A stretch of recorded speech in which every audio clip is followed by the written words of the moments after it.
Hey, how's it going everybody? Welcome back to another video. So today's video will be a little different than usual, but please, if you do enjoy this video, please check out my other videos. So today's video will basically be on the July 2019 bar exam situation. So my video will primarily focus on what's going on in California, but I may discuss other states or in general what other states are doing, and I hope you guys all enjoy. Remember to like, share, and subscribe. Please leave any comments below, questions, anything you have. Any input would be worth something, so thank you. So let's get right into this video. So from my understanding, so far the California State Bar has had 3 meetings. The last meeting essentially discussed what were the proposals going to be for the Supreme Court. So each website I go to, for some reason there's like variations on what these proposals were. The general idea was that there were 2 proposals. One of them would be to move the California bar exam from July to September, and from what I recall, the second proposal was to cancel the bar exam altogether for this year. So it seems like different websites kind of have their own little twist in it. I've heard that there were suggestions with each proposal, one being that there would be a temporary license where people would get to practice until the next bar exam, whether it's September or next February. I heard that there was a petition going around with around like 600 signatures, which included deans, students, and so forth, and they were basically trying to get diploma privilege altogether. So in that situation, it would become basically like a permanent license, and you would not have to take the bar exam whatsoever. And I keep hearing different chatter about whether this would just include the people that are applicants for the July bar. I've heard that the original petition basically only included recent graduates, so the Supreme Court of California would basically define what that exactly means. And I read that it was basically written in a way in the petition where it would be broad, so it could include more than just people that graduate in May.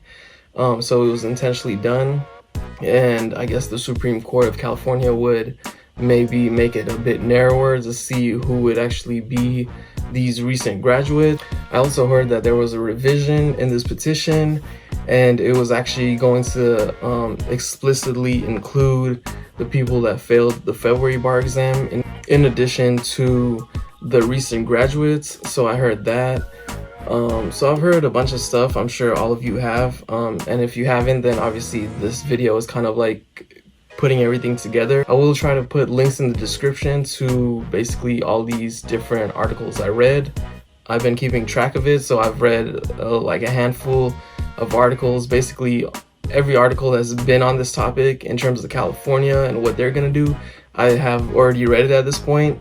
So this kind of puts it all together. People have pitched this idea that if there was going to be a temporary license or even diploma privilege, that maybe we should follow the footsteps of like other states and kind of what they're thinking, which is have people have this license, and whether or not they skip the bar exam altogether, they should essentially have to practice under a supervising attorney for 2 or 3 years. I think the general consensus was this 2-year idea where you would practice with the supervising attorney for 2 years, and I guess that would be good enough to surpass the bar exam.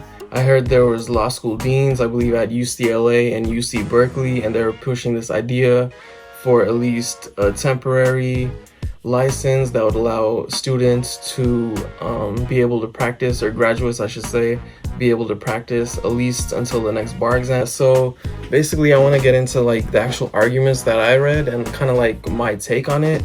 So there have been different ideas going around. One of those ideas being that California has always held itself to a very high standard when it comes to who enters the practice and who does not. So people feel that if everybody was able to get licensed automatically, whether it's temporary or diploma privilege where it's permanent, that we'll just have all these lawyers coming in, and there will be like literally no standard that they're held to even enter the practice. Everybody just gets to come in. So I definitely understand that. I think my counter argument and somewhat of what I've read is the idea that people will eventually get weeded out either way. I know a lot of people question the purpose of the bar exam and whether it's even a good exam or a good testament to how smart people are or how good lawyers they will become. Obviously, there have been many great lawyers that failed the bar exam on the first try. There have been plenty of bad lawyers that passed the bar exam on the first try. So there have been arguments going both ways about how important the bar exam is. So I'm not necessarily going to get into that, but I feel like generally speaking, people would get weeded out whether there's a bar exam or not. Obviously, if you do have a supervising attorney for even a 2-year period, they don't have to deal with you if you're going to be a horrible attorney, and it will come to light. So, you know, if you're under a supervising attorney and they clearly understand or see that you're not the best attorney in the world, even for somebody that just entered the practice, then you're probably going to get fired sooner than later. So you're going to get weeded out either way. But I definitely do understand the arguments people are putting out there. So apparently only 18 schools are ABA accredited out of the 58 law schools in California. Those 18 kind of are in the state bar's eyes, I guess, and the people that are making this argument going to be better lawyers, and they have a higher chance to pass the bar exam anyways, compared to the remaining 40 schools that have students that might not be able to pass the bar exam, which, you know, could go either way. I never looked into the actual stat, but that is one argument, that all these students might not actually be capable of passing. And basically the pass rate, obviously, for California over time has been low. So realistically, a lot of these people would not have passed, but I'm not sure if there's necessarily this fine line you could draw between those that go to ABA accredited schools and those who do not. Maybe you can, so I'm not necessarily getting into that argument, but I definitely do understand where they're coming from. A lot of law students that may have not actually became lawyers will become lawyers, which could have a positive or negative effect, I guess. Another factor that goes in is that people are arguing that because of COVID going around, there are a lot of people that need legal representation, and there are going to be limited resources with no real amount of lawyers coming in. Obviously, the people that passed the February bar exam will get admitted, but that kind of weeds out the remaining people that would have taken the July bar. And I've read that usually there's about 8,000 to 9,000 people that take the July bar. So essentially you weed out a ton of people that could become lawyers, or could have became lawyers, I should say. And so there's like limited resources, especially with the virus going on. So I definitely understand that argument, where maybe we should at least have temporary licenses or maybe even diploma of privilege to accommodate all the people that need legal resources that might not be able to get it in tough times like this. There is one very cynical viewpoint, and I definitely understand it as well. Obviously, the bar exam and everything it entails, to a certain degree, obviously it is meant to weed out people and it's supposed to select who are going to be competent lawyers. But it does also, and I'm sure this is not by any coincidence by any means, but it does generate a lot of cash. I read one article that said that it generates about $20 million in California. I'm assuming this is like just the bar application, but I'm sure it includes registering yourself with the state bar, which is, you know, half of the cost essentially of taking the bar exam. You know, you pay like hundreds of dollars to get registered with the state bar, and then you pay hundreds of dollars, almost $1,000 for the bar exam, laptop fee, whatnot. So definitely adds up. So they're saying that it generates a lot of money for the state bar, so they might be essentially biased in the way the Supreme Court makes the decision because it generates so much money. So that's definitely an interesting way to view things. I'm not sure if that would be taken into account. I think that would be a somewhat understanding factor to include, but that's, we're talking about a lot of people's lives. So even if a lot of lawyers came into the practice, I'm sure all of them pay fees and their dues to the state bar, so it might balance itself out to some degree. I'm sure it won't reach like the $20 million yearly bracket. I looked at what other states are doing. I'll add that link to the description as well.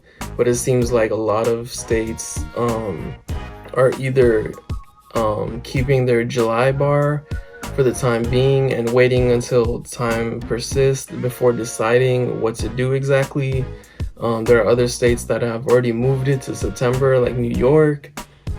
That's also obviously one of the proposals for California.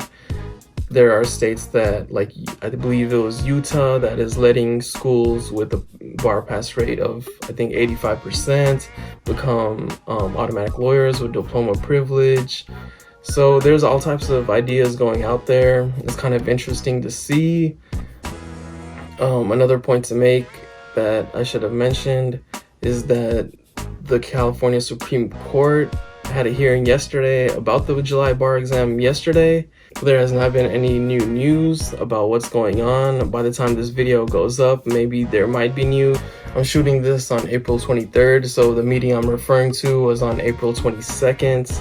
I'll try to get this video up sooner than later, so it'll still be prevalent, at least to a certain degree. And yeah, so that is pretty much it. Thank you guys all for watching. I appreciate all of the support.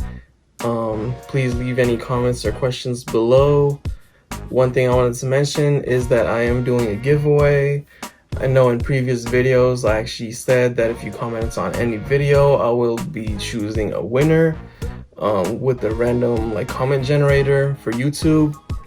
I guess I made a small error in that because I guess there are no random comment selectors out there that select any random comment on a specific channel.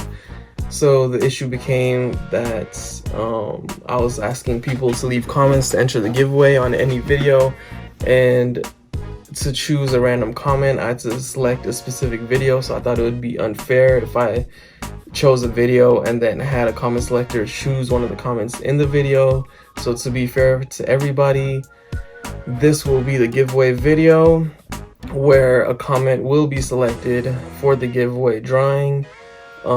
So I do apologize for that mistake, but I guess this is the fairest way to go. I try to look at generators that would randomly generate one video on a channel, and then I would use the second generator to choose a comment on that video. But unfortunately I could not find one like that, and I think it would just make everything more complicated than it has to be.